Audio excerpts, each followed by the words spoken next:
Hola y bienvenidos. En esta ocasión te voy a enseñar a cómo instalar JupyterLab de la forma más sencilla para que puedas trabajar con Python. Así que comencemos. Muy bien, antes de comenzar, pues si es la primera vez que estás escuchando acerca de JupyterLab o Jupyter Notebook, te lo explico.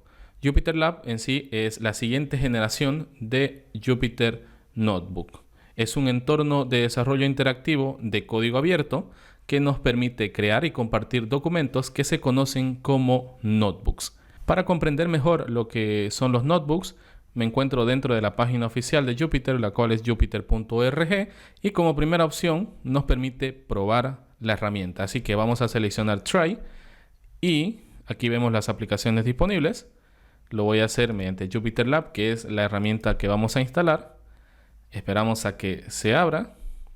Y esta es la interfaz. Este es el entorno de desarrollo interactivo JupyterLab, que una de las grandes diferencias con respecto a Jupyter Notebook es que tenemos el navegador de archivos en la parte izquierda. Es decir, podemos tener acceso directamente hacia los ficheros en los cuales estemos trabajando. Y aquí tenemos los notebooks de Jupyter. Tienen la extensión IPYNB. Como puedes observar, dentro de este documento podemos nosotros añadir código, que en este caso es código Python, pero también puede ser, por ejemplo, código de Spark, código de Scala, por mencionar algunos. También podemos tener visualizaciones, como este gráfico realizado con Matplotlib. Así como también podemos añadir texto. Y mediante el texto, como puedes ver, podemos detallar todo lo que vayamos a hacer con el código, ya sean nuestros gráficos, el código que vayamos a realizar, entre otras tareas. ¿Y cómo es que nos permite pues tener código, texto, gráfico? Bueno, esto es gracias a que todo esto se divide en celdas. Como podemos observar aquí, si damos doble clic, vemos que se vuelve editable la celda de texto, que terminaría hasta aquí. Y a continuación tenemos la celda de código. Todas estas se ejecutan independientemente una de la otra. Todas estas características y muchas otras más hacen de JupyterLab una herramienta bastante poderosa para científicos de datos, que es el enfoque principal de los notebooks de Jupyter, y también para programadores que, por ejemplo, estén comenzando dentro de Python, que yo lo recomiendo bastante debido a que podemos ejecutar los códigos independientemente, celda por celda. Bien, dicho esto, pues vamos a comenzar con la instalación como tal. Para ello vamos a seguir los pasos que nos indica la página. Así que volvemos a jupyter.org, nos dirigimos a Install y como primera opción tenemos los pasos para instalar JupyterLab mediante pip. Como puedes observar, el comando es bastante sencillo: pip install y la herramienta que es JupyterLab. Así que nos vamos a dirigir hacia una terminal, hacia un CMD. Aquí yo lo tengo abierto. Y procedemos con la instalación. Pip install JupyterLab. De esta manera. Ejecutamos. Y como puedes ver, comenzará con la instalación correspondiente de JupyterLab. Así que vamos a volver cuando concluya. Muy bien, la instalación ha concluido. Como puedes ver, esta es la forma más sencilla de poder instalar JupyterLab. También podemos hacerlo mediante la suite de Anaconda, pero mediante Anaconda conlleva instalar diversos paquetes que hacen muy pesada esa instalación. Entonces, si es que no tienes un ordenador capaz que pueda sostener esa instalación, pues quizás no sea lo recomendable. Mediante esta instalación es bastante sencilla, un comando, y lo único que debemos hacer a continuación es ejecutar el comando que va a iniciar el servidor y vamos a poder ver la herramienta. Algo que me olvidaba, también hay una versión de escritorio de JupyterLab. Podemos instalarlo como un programa cualquiera dentro de Windows. Si quieres que haga un tutorial de cómo instalar JupyterLab Desktop, déjamelo en los comentarios. Bien, continuamos. Ahora que ya tenemos instalada la herramienta JupyterLab, pues lo siguiente es ejecutarlo. Para ello también vamos a hacer uso de la terminal. Así que aquí mismo vamos a limpiar mediante el comando cls. Bien, para poder ejecutar JupyterLab basta con escribir el comando jupyter-lab de esta manera y presionamos Enter. Lo que va a hacer este comando es iniciar un servidor local de tal manera que pueda ejecutar el entorno interactivo de JupyterLab. Como puedes observar, aquí lo tenemos. Esto es JupyterLab. Este es el entorno interactivo de JupyterLab que se está ejecutando de manera local en mi ordenador. Si revisamos en la parte de arriba, vemos que apunta hacia el localhost, hacia el entorno local. 2 puntos, puerto 8888. Bien, entonces de esa manera podemos ejecutar JupyterLab. Ahora, para cerrar, pues podemos hacerlo de dos maneras. Accedemos a File y seleccionamos Shutdown.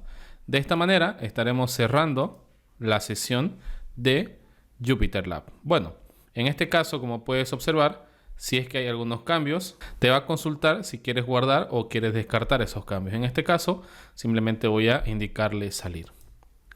Bien, vamos nuevamente hacia la terminal y lo volvemos a abrir.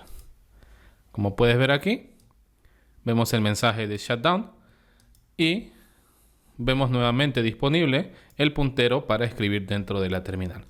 Vamos a abrir nuevamente JupyterLab y ejecutamos. Esperamos un momento y automáticamente se debería abrir en la pestaña del navegador. La primera vez que tú abras, lo más seguro es que te solicite permisos en algún navegador, en el navegador de preferencia que tú utilices. En mi caso, estoy ocupando Brave. Bien, esta sería la situación ideal al ejecutar JupyterLab. Es decir, ejecutamos el comando y se abre automáticamente sin necesidad de solicitar nada. Pero puede que a alguno de ustedes les pase que les solicite alguna clave, algún código específico. Entonces, para ello vamos a simularlo. Vamos a cerrar la sesión, ya que JupyterLab se maneja mediante sesiones. Y para ello nos dirigimos a File y damos clic en Logout. Como puedes ver, estamos fuera de la sesión y para volver a ingresar necesitamos nuevamente hacer el login. Así que vamos a dar clic en el Login Page y como puedes ver, nos solicita un token, una contraseña o token. En este caso, esa contraseña o token lo vamos a obtener en la terminal. Si vamos y revisamos, como puedes ver aquí, y vamos aquí al principio donde hemos ejecutado JupyterLab. Ok, vamos a ver. La última sesión que hemos ejecutado es la de aquí. Aquí lo tenemos. Esta es la última sesión. Entonces, todo esto es el inicio. Y si revisamos por aquí, nos dice para acceder al servidor necesitamos abrir este fichero. Y ese es el que está abierto. O copiar y pegar una de estas URLs. Como puedes ver aquí, tenemos el token. Podemos copiar todo esto y automáticamente, pero en caso extra solamente podemos llevar el token. Y el token es todo este código hasta donde dice token igual. Ese es el token de acceso para esa sesión. Así que vamos a copiarlo con Control Shift más C, porque nos encontramos dentro de la terminal. Si presionamos Control más C, lo que va a suceder es que va a cerrar la sesión. Así que para copiar dentro de la terminal, Control Shift más C.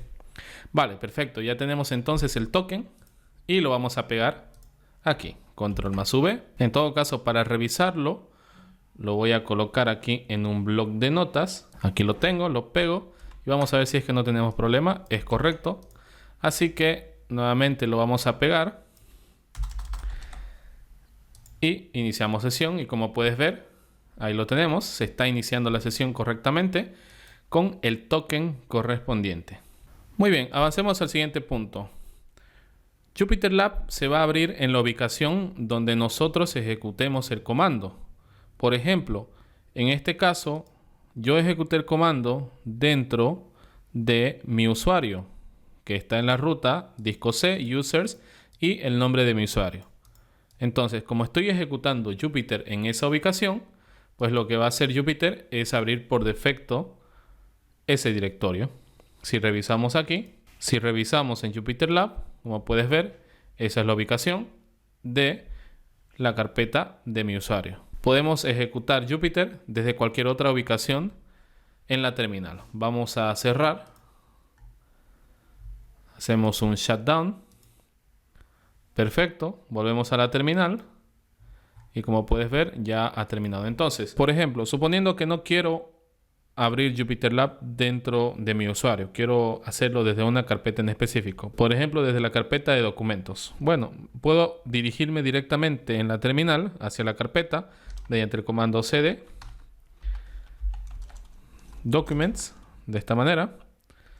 Ingreso, como puedes ver, y puedo ejecutar el comando de Jupyter para iniciar el servidor, como lo hice hace un momento. Jupyter-lab.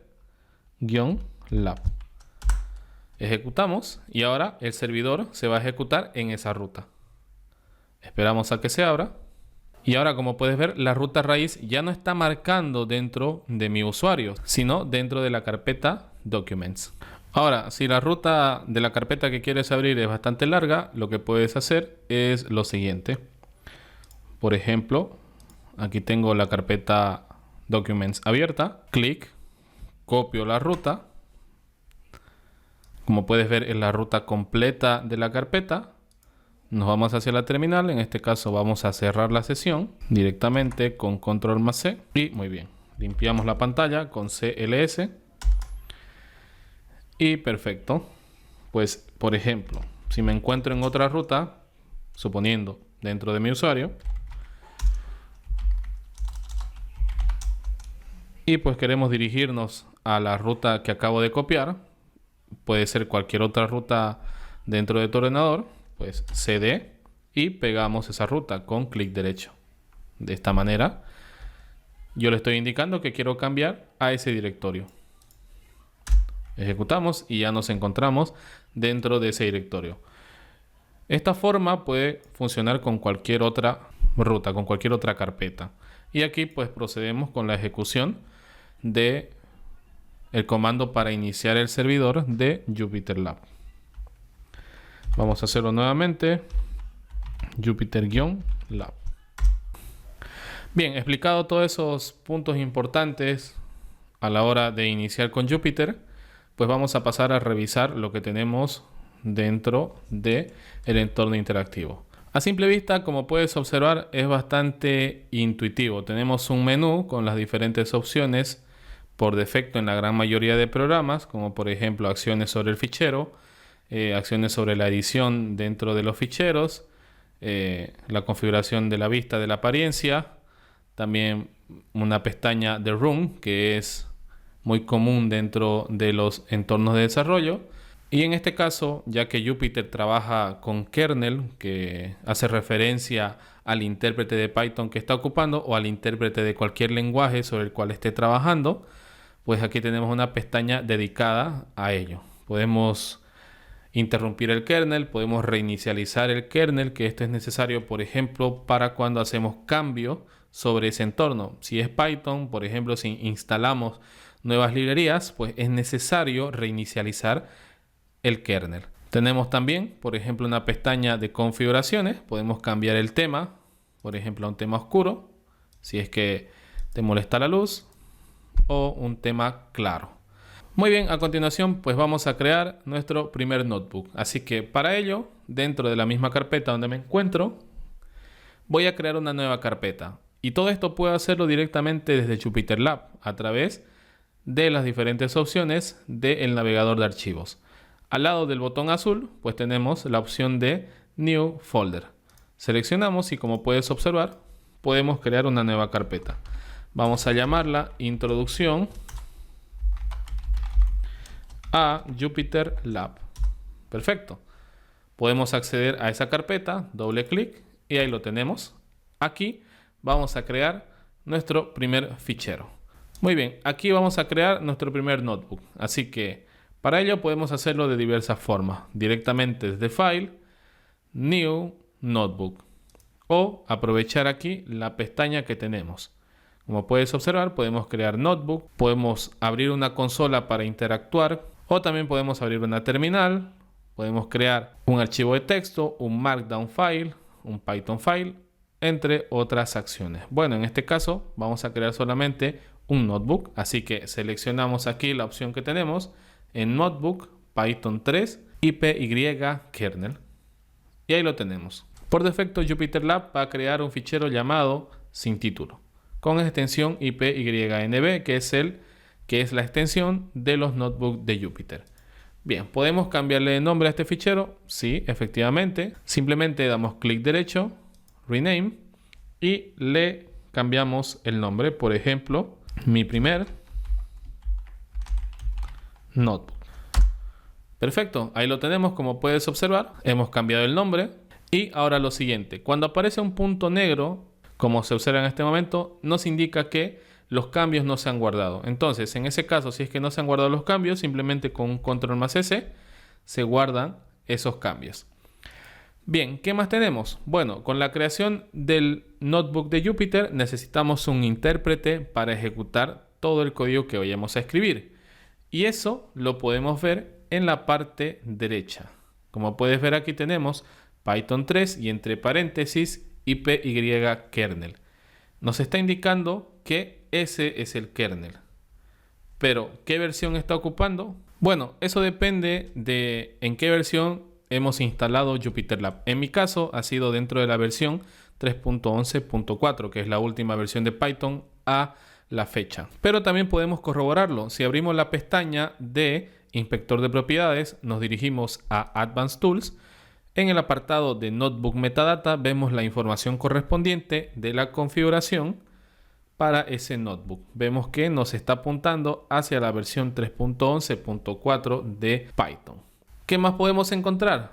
Bueno, en el apartado izquierdo podemos ver también las pestañas abiertas. Como puedes ver, en este momento tengo solamente una pestaña abierta.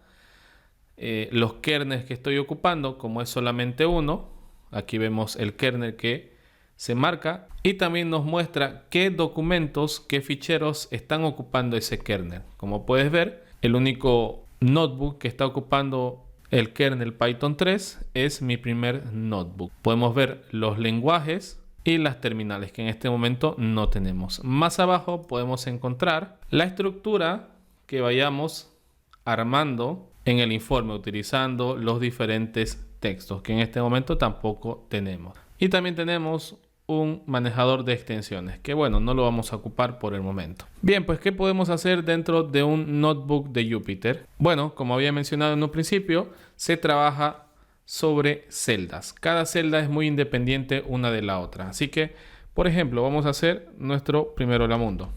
Print, abrimos y cerramos paréntesis, hola mundo. Y como puedes ver, cuando selecciono esa celda, aquí en la parte de arriba me dice que es una celda de tipo código. Y para ejecutarlo podemos presionar el botón de Run o presionar la combinación de tecla Control más Enter. De las dos maneras se ejecuta. Vale, como puedes ver, automáticamente con Control más Enter lo que ha hecho es añadirme una nueva celda. Y por ejemplo aquí podemos realizar otra tarea muy independiente al hola mundo que tenemos arriba. Ejecutamos con Control más Enter y como puedes ver 2 más 6 son 8. Para añadir celdas podemos hacerlo, por ejemplo, a través de el botón de más que tenemos aquí. Podemos hacerlo a través de el botón que tenemos aquí al lado derecho. Como puedes ver, podemos insertar celdas abajo, podemos insertar celda arriba o podemos mover una celda. Por ejemplo, si quiero mover la celda del print hola mundo abajo de la celda del 2 más 6, la selecciono y mediante la flecha hacia abajo, como puedes ver, puedo ir moviendo la celda. Y de esta manera pues puedo ir acomodándolo donde mejor me parezca. Podemos también copiar esa celda. Como puedes ver, hacemos una copia de la celda. Para eliminar la celda, podemos directamente aquí, seleccionamos la celda y al final de todas las opciones tenemos la opción para eliminar la celda. Vamos eliminando, por ejemplo. Ahí está. Y ahora solamente tenemos un hola mundo. ¿Qué más tenemos? Bueno, tenemos la opción para guardar los cambios, tenemos la opción para cortar esa celda. Por ejemplo, vamos a cortar el 2 más 6, como puedes ver, se ha eliminado. La opción de copiar esa celda, tenemos la opción de pegar la celda, la opción de ejecutar, que ya lo hemos visto, la opción de detener el kernel, interrumpir. Esto es, por ejemplo, útil cuando se crea un bucle infinito. Podemos parar el kernel para que no siga ejecutándose. También tenemos la opción de reiniciar el kernel, que como lo había mencionado, esta opción nos permite actualizar si es que hemos hecho cambios dentro de el intérprete. Por ejemplo, con la instalación de nuevas librerías, para que esas librerías estén disponibles, debemos reiniciar el kernel. Tenemos la opción de reiniciar el kernel y una vez que se reinicie, que se vuelvan a ejecutar todas las celdas de código. Esto es muy útil para cuando, por ejemplo, tenemos un notebook bastante lleno, ya después de haber hecho bastante código, pues evitar estar ejecutando celda por celda, sino que directamente hacemos el cambio, reiniciamos el kernel y ejecutamos todas las celdas nuevamente. Ahora, como última opción, dentro de los notebooks tenemos la opción de elegir qué tipo de celda va a ser. Dentro de JupyterLab tenemos tres tipos de celda. Tenemos las celdas de tipo código, tenemos las celdas de tipo Markdown y tenemos las celdas de tipo row, que hace referencia a texto sin formato. La celda de código, pues tal y como su nombre lo indica, pues nos permite escribir código, ya sea de Python o dependiendo del kernel sobre el cual estemos trabajando. Tenemos también la celda Markdown, hace referencia a el formato enriquecido de JupyterLab. Este formato enriquecido nos permite agregar títulos, subtítulos, párrafos, listas, entre otras acciones. Veamos a continuación. Vamos a colocar una celda para títulos y subtítulos. Cambiamos a Markdown y comenzamos. Si queremos títulos, simplemente debemos añadir el numeral al inicio. Con un numeral estamos indicando que será un título de mayor tamaño, es el más grande. Por ejemplo, vamos a llamarlo título 1. Si queremos un título de menor tamaño, doble numeral, título 2. Si queremos el que le sigue, título 3 con 3 numerales. Y así hasta el título 5. Si ejecutamos aquí el Markdown, ahí lo tenemos. 1, 2, 3. Como puedes ver, se van diferenciando en tamaño. Si queremos escribir párrafo, pues simplemente bastará con crear una nueva celda de tipo Markdown y empezar a escribir texto. Por ejemplo, hola mundo. Ejecutamos y ahí lo tenemos. Eso sería un párrafo común y corriente. Si queremos listas, pues por ejemplo, aquí vamos a colocar de 4 niveles, listas. Cambiamos a Markdown y, por ejemplo, para colocar una lista de el primer nivel, guión, espacio y el nombre de la lista. Si ejecutamos esto, ahí lo tenemos, listas y el elemento. Si queremos una lista de otro nivel, tabulamos un espacio hacia adentro y por ejemplo aquí o sublista. Ejecutamos y ahí lo tenemos, el elemento y un elemento de sublista. Bien, eso sería en el caso de utilizar Markdown. Y el último tipo de celda es el formato row, que prácticamente cuando colocamos una celda de tipo row quiere decir que no va a tener ningún tipo de formato, ni va a ser código ni va a ser de tipo Markdown, va a ser un texto plano como si fuera un bloc de notas. A eso es lo que se refiere. Por ejemplo, si selecciono la celda de los títulos y lo cambio a row, fíjate cómo se pone todo en negro y es un texto plano tal cual. Bien. Bueno, para terminar cabe mencionar lo siguiente y es bastante interesante. JupyterLab tiene un debugger. Como puedes ver, para activar el debugger tenemos aquí la opción Enable Debugger. Cuando lo seleccionamos, el bichito se pone en naranja y vemos que ahora sí se listan y vemos que se enumeran, por ejemplo, las celdas. ¿Cómo funciona el debugger? Pues simplemente debemos colocar los puntos en las partes que queremos revisar en nuestro código. Por ejemplo, algo bastante sencillo. Tenemos un for i in range 5. Y lo que quiero hacer es revisar qué es lo que pasa con la variable i.